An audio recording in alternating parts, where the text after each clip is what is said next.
काय जीवनामध्ये भक्ती असते आणि काय महाराज त्या भगवान प्रभू परमात्म्यावर जर का संसाराचा भार घातला, तुका म्हणे भार घातली यावरी होईल कैवारी नारायण. राजा श्रीयाळ शेठांची भक्ती, सकाळी उठावं तर भगवान भोले शंकराचं अखंडपणे नामस्मरण करावं. ओम नमः शिवाय, ओम नमः शिवाय, ओम नमः शिवाय. किती त्या भगवान प्रभू परमात्म्याची भक्ती करावी, त्या भोले शंकराची भक्ती करावी. राजा श्रीयाळ शेठ आपल्या पुण्य कर्माच्या जोरावर त्या श्रीयाळ शेठाचं लग्न चांगुणा नावाच्या एका सुंदर कन्याशी झालं आणि कर्मधर्म संयोगानं ती चांगुणा होती ना, ती चांगुणा सुद्धा महाराज भगवान भोले शंकरांची भक्ती निघावी. दोघांचा संसार सुरू झाला महाराज. 2, 4, 6, 8, 10 वर्ष झाली तरी सुद्धा संसार रूपी वेलीवर फूल उमललं नाही महाराज, मूलबाळ झालं नाही. तरी सुद्धा त्या भगवान प्रभू परमात्म्याकडे कोणत्याही प्रकारची तक्रार न करता राजा श्रीयाळ शेठ आणि भक्त चांगुणा आपला संसार करतायत, भगवान शिवशंकरांची भक्ती करतायत. एकदा काय झालं, स्वर्गामध्ये चर्चा सुरू झाली.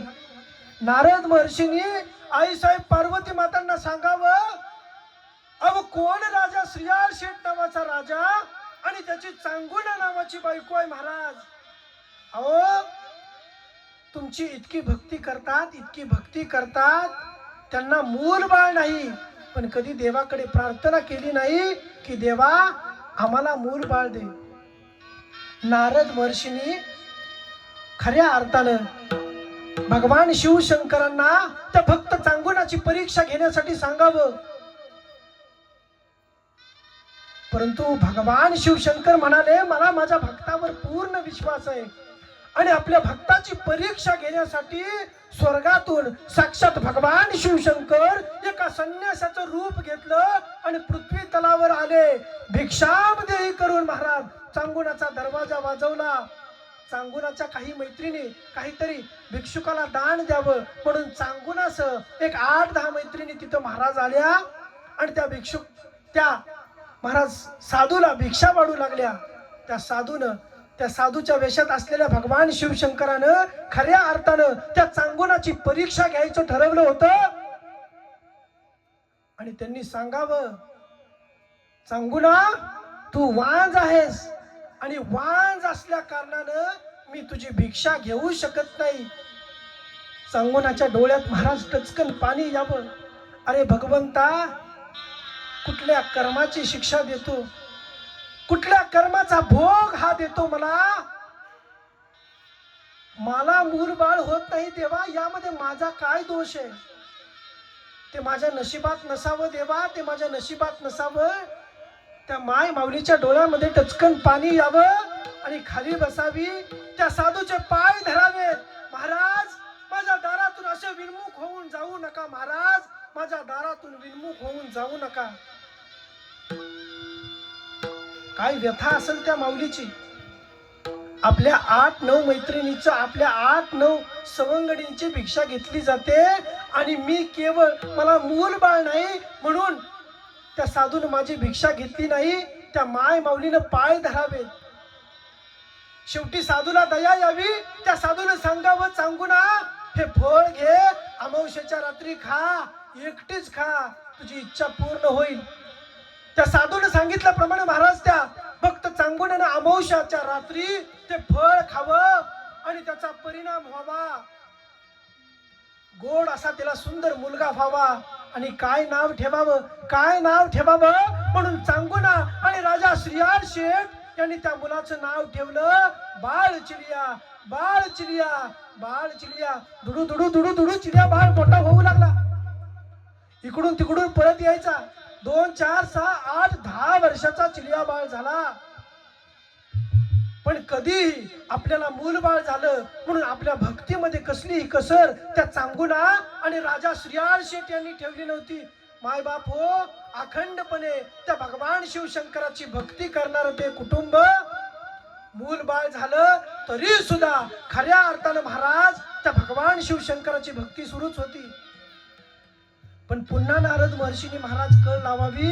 पुन्हा नारद महर्षी म्हणाले, देवा बघा, ज्या चांगुणाला मूल बाळ नव्हतं तेव्हा ती चांगुणा तुमची चांगली भक्ती करत होती.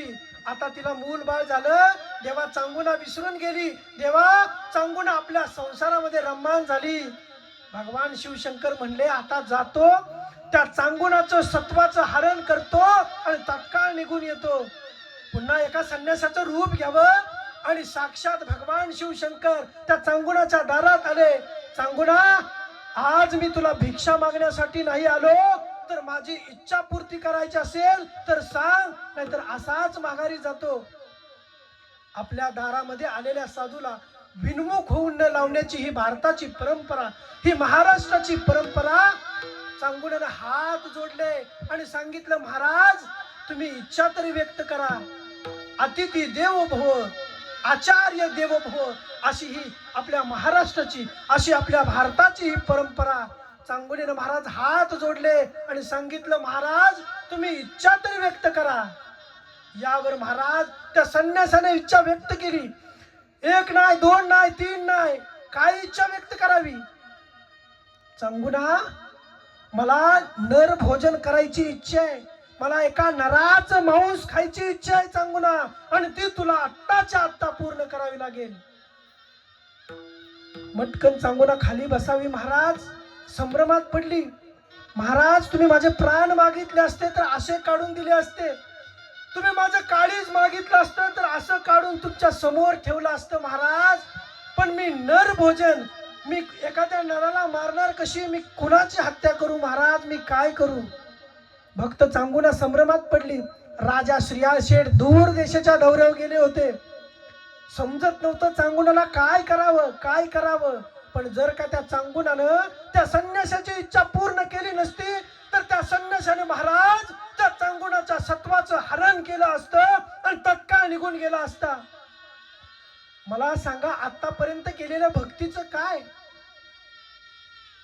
केवळ आपल्या दारात आलेला एक भिक्षेकरू विनमुख होऊन जात असेल तर आपल्या भक्तीचं काय सत्व राहिलं? या नायानं खऱ्या अर्थानं महाराज भक्त चांगुणा विचारात पडली. काय करावं कळत नव्हतं महाराज तिला. भक्त चांगुणा विचारात पडली. काय करावं, काय करावं विचार करत करत असताना महाराज अंगणामध्ये खेळणाऱ्या स्वतःच्या लेकराकडे लक्ष जावं आणि त्या आईनं मनातल्या मनात निर्धार करावा, हे भगवंता तुझाच किरे प्रसाद म्हणून मला हा बाळ चिल्या झाला, आणि आज रोजी याच चिल्या बाळाला संपवण्याचा विचार माझ्या मनामध्ये देवा का घातला? त्या आईच्या, त्या भक्त चांगुणाच्या मनामध्ये विचार सुरू झाला. आणि चांगुणाने काय करावं, चांगुणाने विचार करत करत असताना बाळ चिलिया करून आपल्या चिलिया बाळाला हाक मारावी, बोलवून घ्यावं. दुडू दुडू दुडू दुडू लेकरू पळत यायचं, इकडून तिकडून पळत यायचं. आपल्या आईच्या गालावरून हात फिरवायचं, आईच्या गालाचे पापे घ्यायचं आणि ते लहान लेकरू